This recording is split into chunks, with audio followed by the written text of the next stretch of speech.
Sa unang tingin mo pa lang, alam mo nang naiiba ang simbahang ito. At higit sa lahat, alam mo ring nasa Pilipinas ka dahil isa ito sa mga pinakakinikilalang imahe ng ating bansa. Ito ang St. Augustine Church sa Paway, Ilocos Norte o mas kilala nating simply as the Paway Church.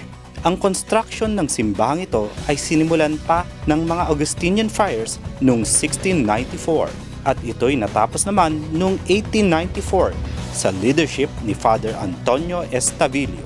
Sa ngayon, ang Paway Church ay isa sa mga nagbibigay ng appeal sa Ilocos as one of the hottest tourist spots in the country. At totoo namang naaaliw ang mga turistang dumadalaw dito, whether local or foreigners. At dahil sa kanyang historical and cultural value, ang Paway Church ngayon ay kasama na sa UNESCO World Heritage List. Ang Paway Church, a true Philippine treasure and worthy to be part of my barangay. Happy 7th year